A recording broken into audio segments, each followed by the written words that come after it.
Antes de ser o herói sombrio dos filmes de Christopher Nolan, antes do ícone da cultura pop, dos filmes modernos e games, o Batman nascia das sombras e de um mundo em plena transformação. Uma era em que Bruce Wayne ainda aprendia o peso de ser um morcego e de uma Gotham que se tornaria um espelho distorcido da nossa própria realidade. E aí, galera do Nerd, prontos para mergulhar na cultura pop? Se inscreve e deixa o seu like. Então vamos nessa! Fala galera, tudo bem com vocês? Eu sou o Gera e agora de casa nova e iniciando com o pé direito. Vamos falar de ninguém mais, ninguém menos do que ele mesmo, o Morcegão, o nosso Cavaleiro das Trevas. Hoje, pessoal, vamos iniciar a minissérie em 4 episódios, das sombras à lenda. Hoje, no nosso primeiro episódio, vamos falar da gênese do morcego, as suas origens. Vamos voltar lá em 1939 e vamos falar da Era de Ouro também. Estão preparados? Espero que sim. Então, bora lá!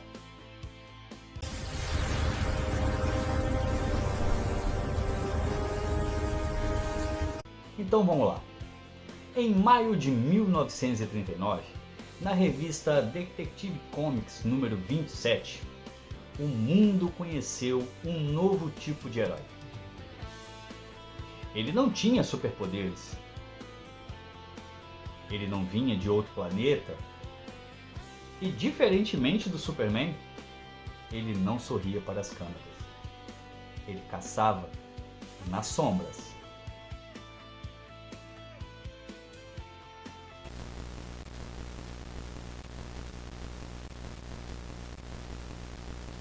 Bem, a maioria sabe, Batman foi criado em 1939 pelo Bob Kane e o Bill Finger. E na verdade ele é aquele super-herói, né, que na verdade não é super em nada, né? Ele é um ser humano comum, né, bem diferente de um ano antes, em 38, o Superman ter sido criado, né, seu Superman, né? Mas o Batman tem algumas peculiaridades, né? Ele, apesar de não ser um super-herói com superpoderes, eu considero que ele tenha alguns poderes. Na verdade, ele é um ser humano um pouco mais... Ele é acima do padrão do ser humano normal, né? Ele, óbvio, ele é fruto da violência, né, que aconteceu com a família dele, com os pais dele, né, que perderam a vida na frente dele, né? E aí ele fez esse juramento de que iria defender as pessoas de criminosos, né? E pessoas violentas. E aí, basicamente, ele sai pelo mundo, né? Se torna um super atleta, né? Além de que mestre em praticamente, se não me engano, todas as artes marciais do mundo, além de se tornar um super detetive, né? Uma coisa que a gente não vê muito, né? Mas ele também é um exímio detetive. E o que faz dele ser tão popular, eu diria, ter uma base de fãs tão grande, é justamente esse fato das pessoas meio que se identificarem com ele, porque ele não tem superpoder. Ele não voa, ele não tem super força, ele não tem nada disso. Ele é só um ser humano normal, super treinado, né? Mas não é mais do que isso, do que um ser humano normal. Então, até por isso, eu acho que ele tem essa cadeia de fãs tão grande, né? Dentre eles, eu, óbvio, né? Eu sou muito fã do Batman, eu amo o Batman, né? Muitos dirão que o Batman é louco, outros... ele tem o seu lado de loucura, mas na verdade eu acho que ele é, antes de louco, ele é amargurado, sabe? porque eu penso, né, o que aconteceria comigo, o que aconteceria com você, se você visse os seus pais serem assassinados na sua frente, você enquanto criança. Eu acredito que iria mexer com você. E aí, como aconteceu isso com ele, e ele teve acesso a toda a fortuna da família Wayne, né? Ele pôde se dedicar a isso, pôde se dedicar ao seu treinamento, né? A todo o seu treinamento, que levaram anos para poder combater o crime. Então, é um personagem simples, só que cheio de camadas. Ele poderia não ter feito sucesso nenhum, né? Mas eu acho que esse fato dele não ser um super ser, de ser um homem normal, que acabou atraindo os fãs até ele. Esse lado do sofrimento dele, enquanto criança, e ter perdido os pais de forma violenta. Então, o Batman tem isso, né? Ele é, ao mesmo tempo que ele é simples, ele é complexo, né? Muito complexo. E por isso que eu acho que é um personagem fascinante do mundo dos quadrinhos. Para mim, é o maior herói de todos os tempos. Claro, muitos vão dizer que é o Superman. Concordo, né? Concordo. Foi o primeiro e é o maior de todos. Mas na minha concepção, como eu sou fã, Batman fica em primeiro lugar, né? E é isso. O nome nos créditos era de Bob Kane, mas a mente criativa, o cérebro por trás do mito, foi Bill Finger. Um roteirista genial, que por décadas ficou esquecido. Foi ele quem deu forma ao Bruce Wayne, que a gente conhece hoje em dia. O uniforme com o capuz pontudo, a capa fluida, o símbolo no peito, a Batcaverna, Gotham City. Tudo isso veio da mente de Finger. Por muito tempo, Finger foi um fantasma nos bastidores. Um caso clássico de invisibilidade criativa na indústria dos quadrinhos. Algo que acontecia muito naquela época. O nome Kane ficou nos créditos, mas o DNA do Batman é sim compartilhado.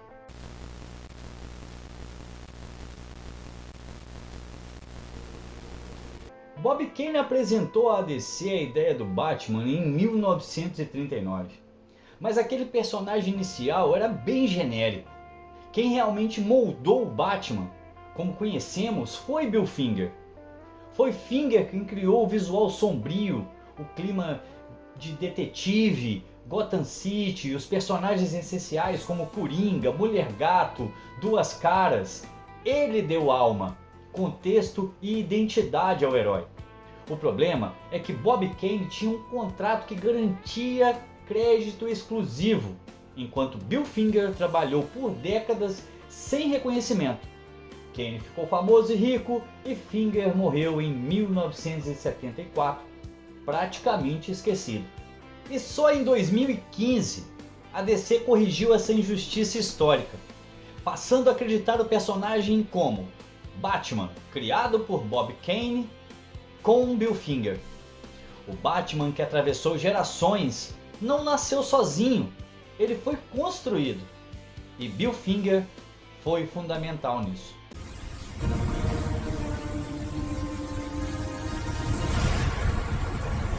O Bill Finger moldou o Batman.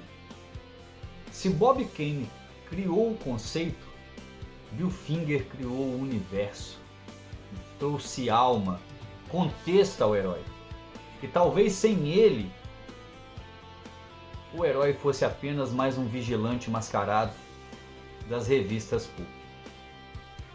E falando em Pulp, é difícil a gente entender o Batman sem a gente olhar diretamente para as influências que o levaram a ser o que ele é.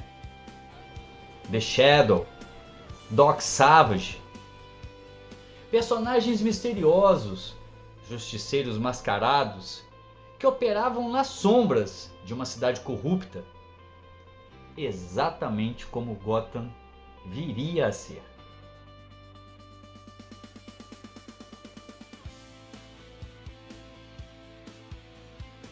E nos primeiros números, o Batman usava pistolas, pessoal, e não hesitava em matar bandidos.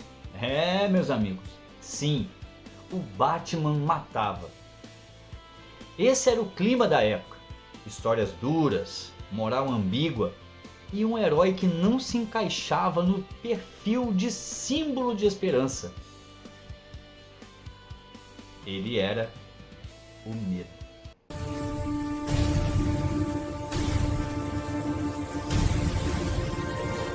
Mas foi em Detective Comics número 33 que tudo mudou. Ali, Bill Finger e Bob Kane deram ao herói uma origem trágica e poderosa: o assassinato de Thomas e Martha Wayne. Um garoto que vê seus pais morrerem diante dos olhos e transforma o trauma em missão. Essa é a essência do Batman.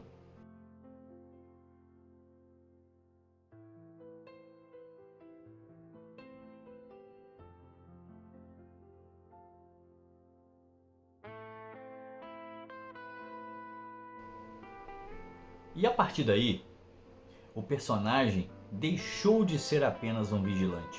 Ele ganhou propósito.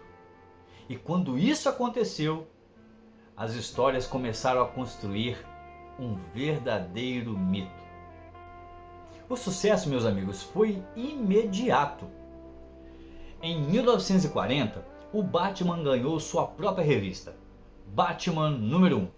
E junto com ela, nasceram dois dos maiores vilões das histórias dos quadrinhos: o Coringa e a Mulher Gato.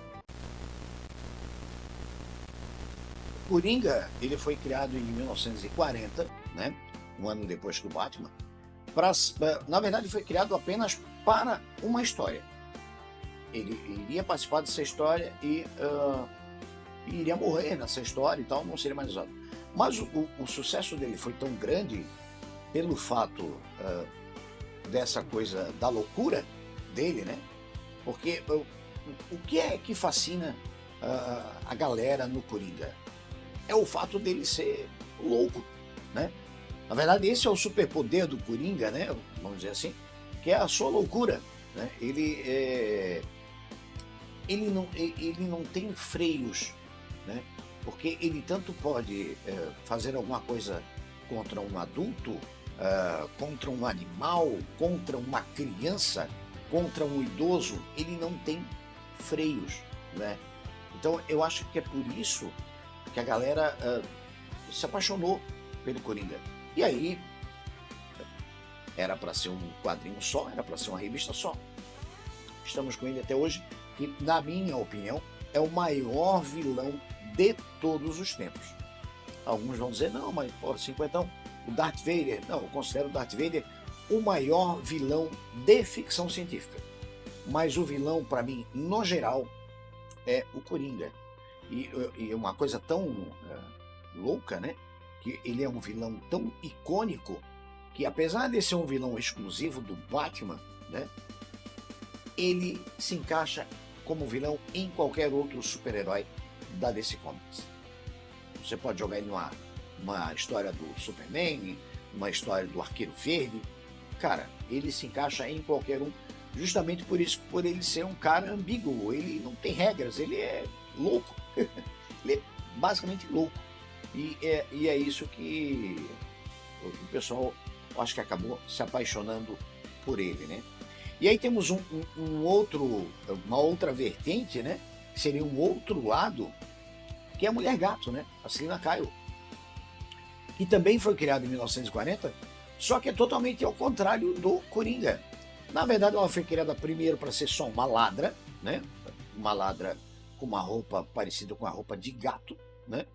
E no final acabou se tornando uma anti-heroína, primeiro sempre como vilã, mas depois acabou se tornando uma anti-heroína, né?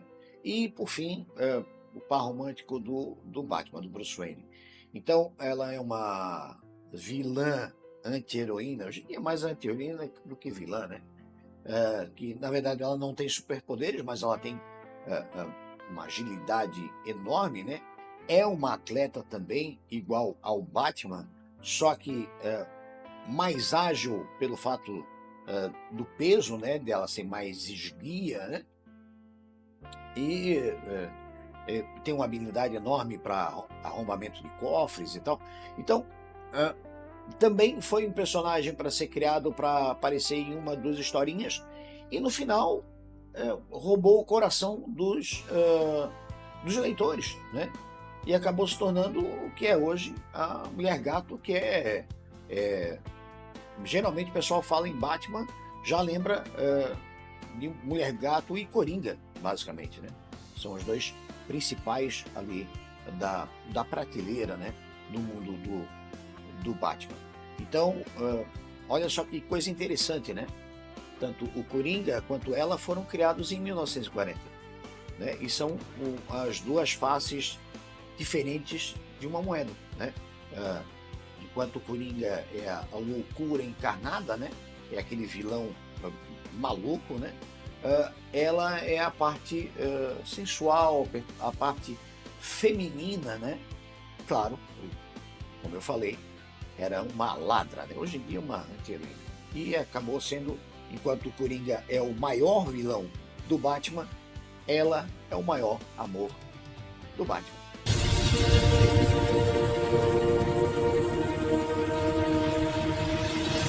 Esses dois seriam o Yin e o Yang da psique do herói.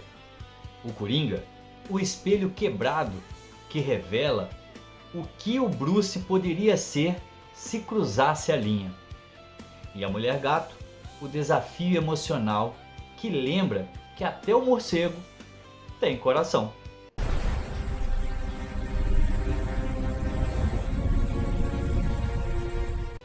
Mas em meio a tanto drama e escuridão, a editora percebeu algo. As histórias eram boas, mas um pouco pesadas para o público que comprava HQs naquela época, em 1940, que eram basicamente crianças e adolescentes. Foi então que em Detective Comics número 38 surgiu o primeiro sidekick da história dos quadrinhos, Robin, o Garoto Prodígio. Robin trouxe luz às sombras. Com suas cores vibrantes e atitude confiante, ele quebrou o tom sombrio do morcego e abriu as portas para um novo tipo de narrativa, a do mentor e aprendiz. Nascia assim a dupla dinâmica.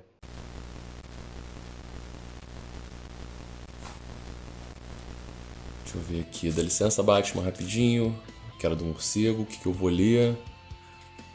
Opa, fala aí galera, quem é o mestre na área?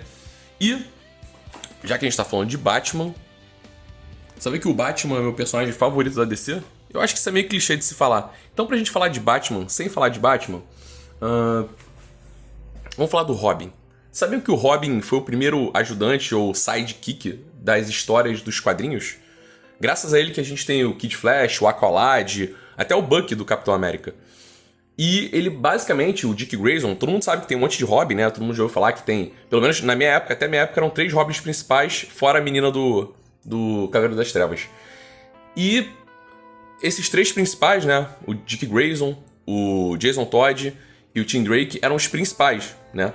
Só que durante toda a Era de Ouro, a gente teve a gente só teve o Dick Grayson, que foi o primeiro e mais icônico parceiro do Batman. Né? Diferente do Batman, aquela coisa trevosa que ele é, o cara das sombras e pouca cor, a gente tinha um Robin que era ultra colorido, né? Infelizmente não tem nenhuma action figure dele aqui, mas é um personagem excepcional que foi muito usado durante muito tempo. Tinha sempre uma brincadeirinha, né, que o Batman e o Robin tinham um caso ali, parada bizarra, mas a gente tem muito afeto pelo personagem, e tanto que ele se demonstrou um personagem foda, né, que ele acabou liderando mais tarde os Jovens Titãs. Depois foi se tornar o Asa Noturna. E aí, ele ficou basicamente aí, ó, se a gente for ver a Era de Ouro inteira, ele ficou o quê? Quase, o Batman surgiu em 39 mais ou menos, o Robin apareceu em 40, então quer dizer, a gente ficou aí com o Robin, Dick Grayson, quase uns 40 anos, se não me falha a memória, eu não tô com a matemática errada aqui. Então, é um personagem muito importante, tá? Não só para a história do Batman, mas para os quadrinhos em geral.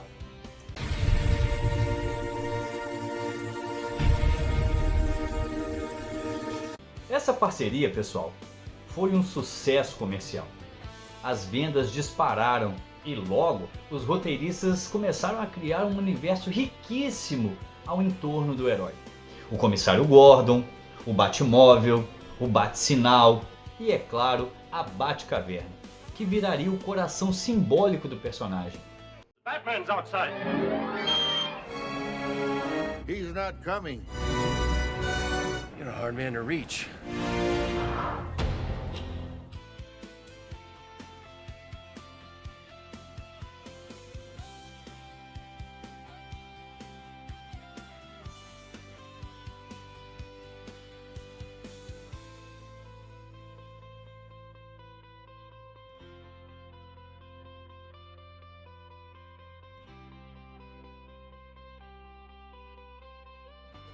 O tom sombrio ainda existia, mas agora havia aventura, mistério e até um toque de leveza. O Batman estava virando um verdadeiro fenômeno cultural.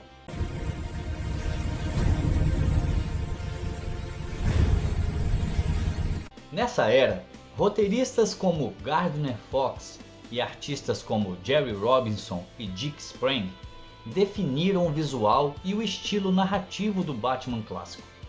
Robinson, por exemplo, é quem realmente ajudou a dar forma ao Coringa, um vilão inspirado no filme O Homem que Ri, de 1928, com aquele sorriso perturbador que se tornaria icônico. Enquanto isso, as histórias começaram a ganhar uma estrutura própria. Gotham virou uma cidade viva, corrupta, barulhenta, cheia de becos e segredos, um espelho das ansiedades do mundo real.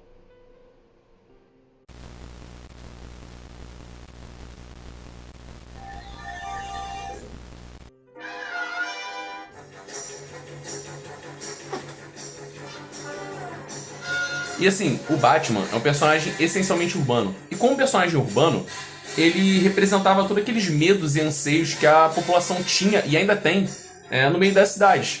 Né? Por exemplo, a criminalidade crescente, esse crescimento desenfreado das cidades, a desconfiança nas instituições. Né? A gente pega até personagens mais antigos como o próprio Zorro, que a população era oprimida ali e não podia nem contar muito com a polícia, sabe?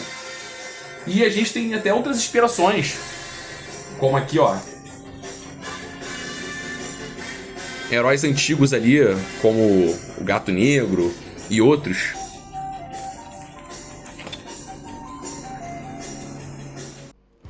E essa identificação do público com um herói sem poderes foi o que o manteve relevante.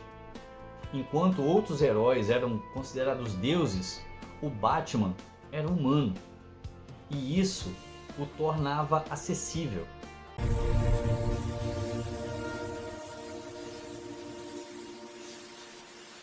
Mas o sucesso das HQs logo chamou a atenção de Hollywood. E antes de qualquer superprodução da Warner, o Batman chegou aos cinemas de uma forma bem diferente. Em 1943, estreava Batman, o primeiro seriado live action estrelado por Lewis Wilson. 15 capítulos exibidos semanalmente nos cinemas.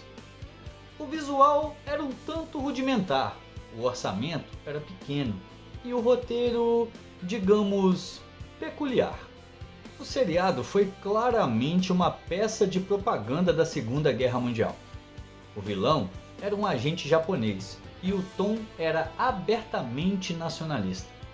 Mas ainda assim, foi a primeira vez que o público viu o Batman fora dos quadrinhos.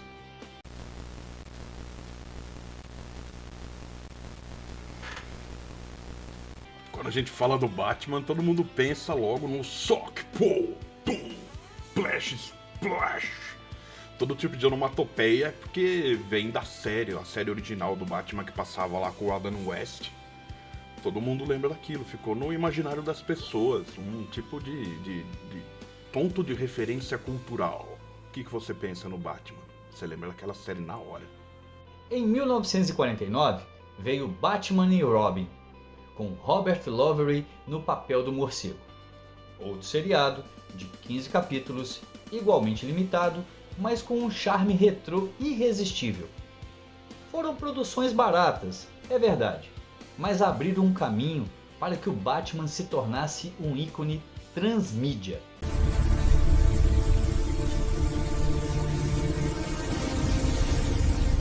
Nos anos 50, o mundo mudou, e os quadrinhos também. O pós-guerra trouxe censura e conservadorismo. O famoso Comics Code Authority começou a ditar o que podia ou não podia ser publicado. O resultado, o Batman sombrio dos anos 40 foi suavizado.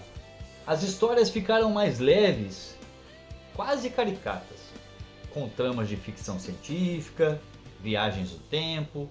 O morcego deixou de ser o vigilante noturno e virou uma figura mais familiar.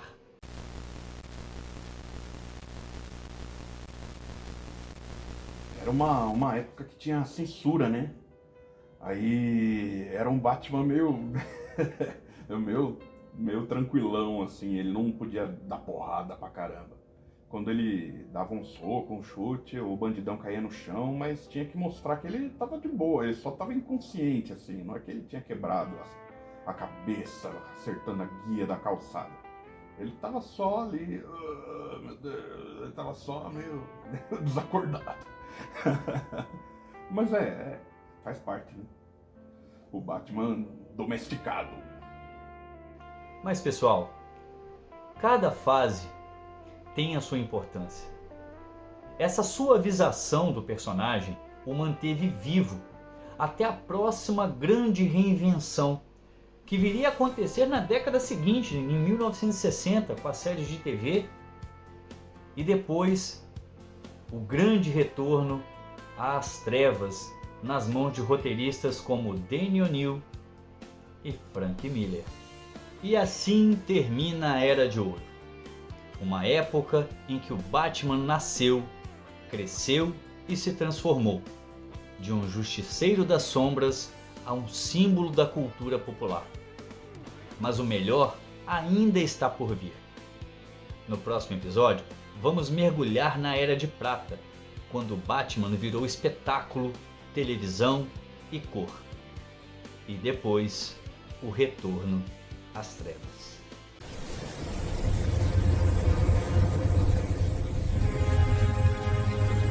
Eu sou o Geraldo e essa é a Geraldo Nerd. Mas me diz uma coisa, você curtiu o nosso primeiro episódio? As origens do morcego, as transformações pela qual o nosso Batman passou, o nosso Cavaleiro das Trevas passou? Se você gostou, deixa um like, se inscreva no canal e a gente se encontra no próximo episódio.